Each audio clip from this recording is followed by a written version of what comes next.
Salut à tous, on se retrouve pour l'épisode numéro 398 de l'After Zap Image. Avant de débuter, je vous incite à laisser des questions dans la barre de commentaires. Ça sera pour la prochaine FAQ de ce week-end, donc allez-y. Laissez-moi vos questions, peu importe, un mercato, sur les fins de championnat, la Ligue des Champions, bref, ce que vous voulez. Laissez tout ça en commentaire, je les prendrai, je pense, mercredi ou jeudi. On débute avec une déclaration de Rudy Garcia, l'entraîneur marseillais. Il nous parle du match, il nous dit il faut féliciter les Lyonnais. J'ai dit à mes joueurs de se lâcher à la mi-temps, on est mécontents, on voulait gagner. Voilà, il faut parfois un peu de réussite. Ce soir, on est sûr de ne pas être européen. C'est un échec, c'est évident. Bien évidemment, c'est un échec pour la saison de l'Olympique de Marseille, humilié quand même à domicile par l'Olympique Lyonnais 3-0. Et ça, c'est depuis de nombreuses années maintenant. Lyon vient tranquillement en général s'imposer du côté de Marseille. Hier, ça a été vraiment très simple pour les Lyonnais. Il n'y a quasiment pas eu de match, pas eu d'opposition de la part des Marseillais, largement inférieure aux Lyonnais. C'est une saison complètement ratée pour l'Olympique de Marseille. Beaucoup de problèmes aussi en tribune hier du côté de l'OM. Il y a eu de nombreuses banderoles concernant la direction, l'OM Champions Project, où il y a eu aussi après le coup de sifflet final des supporters qui auraient tenté de rentrer sur la pelouse du Vélodrome. Ils ont tout de suite, les forces de l'ordre sont tout de suite intervenues, notamment avec du gaz lacrymogène. Ça a un peu l'odeur a d'ailleurs envahi le stade. Bref, il y a eu beaucoup de problèmes aussi devant le stade. Je crois qu'il y a eu pas mal de problèmes juste après le match. On a aussi l'image du bus lyonnais qui a été, je crois, caillassé juste avant le match, avec quelques vitres qui ont été cassées. Déclaration de Houssem Aouar, il nous dit on a dominé le match de la première à la dernière minute, donc on est logiquement récompensé par ce résultat. C'est vrai que Marseille n'a pas beaucoup pesé dans ce match face à l'Olympique Lyonnais. Pourtant, je pensais vraiment que Marseille allez avoir quand même un petit peu plus de fierté que ça, parce que franchement, vu la saison catastrophique, d'affronter l'Olympique Lyonnais, même si tu n'as rien à jouer, c'est toujours un match important. Et non, franchement, pas beaucoup de fierté quand même du côté marseillais, je pense. Et j'espère, surtout pour les Marseillais, qu'il y aura beaucoup de changements cet été. Je ne vois pas comment l'OM pourrait continuer comme ça, ne serait-ce que déjà avec Rudy Garcia. Je vois pas comment l'OM pourrait continuer avec Garcia. Et certainement aussi, il faudra penser à recruter un peu plus intelligemment, peut-être que l'année dernière pour l'OM. Ensuite, une déclaration de Julien Sorbon. Il nous dit par rapport à la relégation Guingamp-Pèse, notre relégation toute cette saison, on n'a pas réussi à prendre les points. Et logiquement, c'est la relégation. On n'a pas fait ce qu'il fallait cette saison. On a le devoir de se racheter l'année prochaine. Voilà, pour Guingamp, bon, c'était une saison aussi très compliquée pour eux. Voilà, peut-être un manque aussi de qualité au niveau de l'effectif. Et puis le penalty hier à la 90e qui résume un peu toute la saison guingampèse. Souvent des ratés, des moments importants où ils n'ont pas su concrétiser les Guingampais. Ce penalty, il est raté, certes. Et après, quand même, Thuram, il a une tête à mettre. Franchement, de la mettre à côté, c'est quand même incroyable de mettre cette tête à côté, alors que voilà, il est vraiment seul. Il a juste à la mettre à ras de terre, je pense, cette tête. Je dis pas que ça fait but, mais quand même de la mettre à côté, ça aussi, c'est quand même compliqué. Donc c'est à l'image de la saison guingampaise, ce match d'hier. Ensuite, déclaration de Benjamin Lecomte, le gardien montpelliérain, qui était l'invité de Téléfoot hier. Il a dit que, notamment, l'Olympique de Marseille, c'était bien évidemment un club qui ne se refuse pas. Ça fait partie des grands clubs français. Après, il a dit aussi qu'il se sentait très bien dans son club du côté de Montpellier, qu'il espère aussi pourquoi pas jouer l'Europe avec le Montpellier Hérault. Ils sont toujours dans la course avec ce résultat favorable du côté de Saint-Etienne vendredi dernier, mais il a dit que ça sera cet été qu'il va se décider. Est-ce qu'il continue avec Montpellier ou est-ce qu'il va rejoindre un autre club qui, il l'a dit aussi, ne sera pas forcément un club de Ligue 1. Ensuite, une déclaration de Leonardo Jardim après la défaite de Monaco à Nîmes. C'est pas à Dijon mais bien à Nîmes que Monaco a été battu ce week-end. Il a dit il n'y a pas le feu, nous continuons à croire en notre maintien, c'est tout du moins l'objectif. Monaco dépend toujours de ses résultats. La victoire est capitale le week-end prochain à la maison. Ouais, il y a eu quasiment aussi un match à sens unique pour les Nîmois face à Monaco, alors qu'on pouvait penser que Monaco quand même avec ce maintien à aller chercher, il y aurait certainement un peu plus de choses quand même dans le jeu. Pas du tout, Monaco a été battu logiquement par Nîmes 1-0, ça aurait même pu être plus lourd, 3-0 ou 4-0 pour les Nîmois. Monaco n'a eu quasiment aucune occasion dans ce match super important pour l'ASM ce week-end, qui va recevoir Amiens, qui est juste 2 points devant les Monégasques.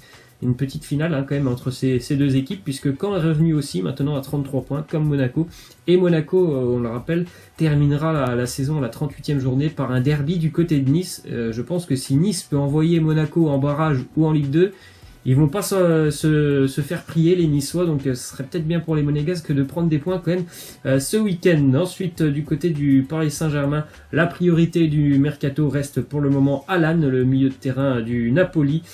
Estimation, c'est entre 60 millions et 80 millions d'euros. Alan, alors peut-être que vous avez trouvé que ça fait un peu cher, mais je pense vraiment que c'est un joueur comme ça que le Paris Saint-Germain doit recruter. Alors il y a Alan, il y en a d'autres, mais Alan c'est vraiment un profil intéressant, il est doué quand même au milieu de terrain, et en plus de ça c'est vraiment quelqu'un qui a du caractère, qui sur le terrain ne lâche rien, et je pense que ça ferait énormément de bien au Paris Saint-Germain d'avoir ce profil de joueur pour l'année prochaine. Ensuite, le dossier Paul Pogba, le milieu de terrain Paul Pogba qui aurait même déjà assuré qu'il ne voulait pas poursuivre avec Manchester United l'année prochaine.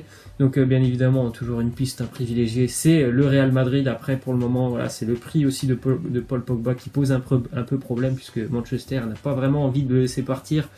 À moins qu'il y ait une très très grosse offre, et cette très grosse offre ça pourrait être 180 millions d'euros. On a d'ailleurs vu hier un Pogba il s'est fait insulter tout simplement par les supporters de Manchester United après la défaite, encore une nouvelle défaite pour les Mancuniens.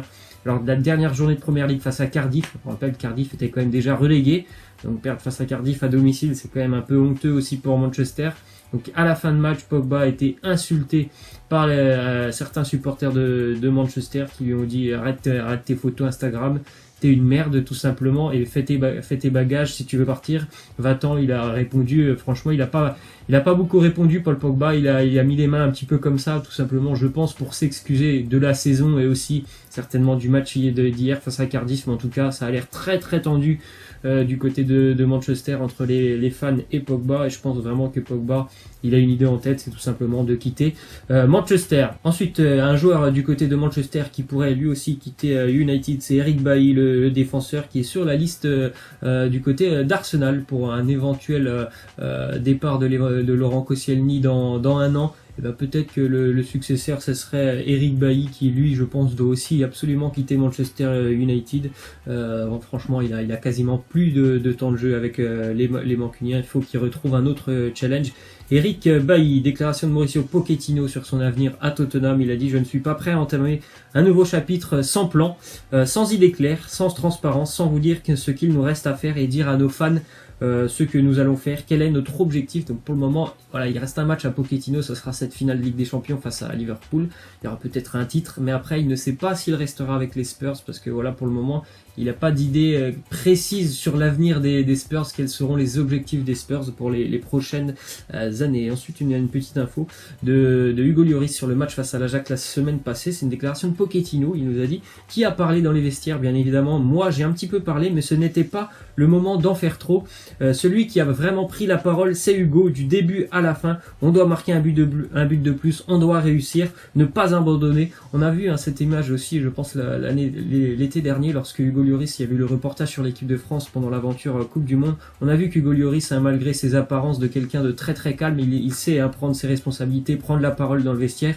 Lui aussi, c'est un réel leader, malgré ses apparences. On a l'impression que c'est quelqu'un de très calme, qui ne parle pas beaucoup, et pourtant c'est vraiment un homme hyper important dans les vestiaires où il est passé, du côté de Lyon, Tottenham ou encore avec l'équipe de France. Ensuite, du côté de Everton, peut-être qu'on va perdre le joueur qui est prêté par le Barça, André Gomes, puisque Tottenham a fait une offre de 30 millions d'euros à André Gomes, qui je pense ne reviendra pas du côté de Barcelone. Une autre déclaration, c'est Zidane sur Valverde. Il a dit tout simplement ce qu'il a fait jusqu'à présent, il l'a fait de manière phénoménale. Ce n'est pas à moi de dire si les critiques sont justes ou injustes. Il sait comment ça se passe dans notre métier, mais on ne peut pas mettre en doute ce qu'il a accompli au Barça. C'est bien, le Barça sera champion d'Espagne, mais je pense vraiment que les supporters catalans attendent la Ligue des Champions depuis maintenant quelques années, et le bilan il est quand même compliqué pour Valverde les 2 dernières années. 2 remontadas pour le Barça, ça me semble compliqué aussi peut-être de revoir Valverde l'année prochaine. Ensuite, une autre info, c'est Rakitic sur les rumeurs de départ vers l'Inter. Il a dit tout simplement, ce serait bien que vous arrêtiez d'inventer des choses, je suis focalisé sur le Barça, je suis uniquement concentré sur le Barça, et j'espère remporter le doublé cette saison. Il y aura la finale de Coupe du Roi pour le Barça dans 2 semaines. Une autre déclaration, c'est Daniel Vess sur Lionel Messi. Il nous dit au match aller contre Liverpool, les gens disaient que Messi était stratosphérique. Cela fait longtemps qu'il joue à un très haut niveau, mais le football est un sport d'équipe. chacun doit faire son travail à 100%. Bien évidemment, Lionel Messi sur le match aller face à Liverpool, il marque les 2 buts et les gens forcément ont été un petit peu grisés par tout ça. Mais faut pas oublier que sur le match aller, Liverpool, ils font un match énorme et que le 3-0, il est quand même un peu, sévère pour les Reds de Liverpool. Peut-être que les gens l'ont un petit peu oublié tout ça. Ensuite, Robin van Persie qui a mis un terme à sa carrière hier avec le Feyenoord Rotterdam, une carrière quand même tout simplement magnifique pour le buteur néerlandais. 322 buts en 695 matchs avec notamment Manchester, Arsenal bien évidemment, le Feyenoord et la sélection des Pays-Bas. Ensuite on a une déclaration d'Andrea Pirlo, l'ancienne star de la Juventus. Il nous dit: si j'étais la Juve je prendrais Isco, ils ont Ronaldo mais Allegri ne sait pas comment lui faire arriver les ballons. Je suis tout à fait d'accord avec lui, je pense vraiment que ça manque de qualité, surtout techniquement au milieu de terrain du côté de la Juventus. Et comme il l'a dit aussi, il y a des très bons milieux défensifs du côté de Turin, on sait que ça défend très bien, mais par contre techniquement pour apporter les ballons comme il le dit à Ronaldo, pour avoir un petit peu de la création au milieu de terrain, ça je pense vraiment qu'il manque quand même 1 ou 2 joueurs du côté de la Juventus, donc peut-être que ça sera pour ce mercato. Voilà, c'est la fin de cet After Zap Image, n'hésitez pas à lâcher des questions en commentaire, je vous laisse et je vous dis à demain, ciao.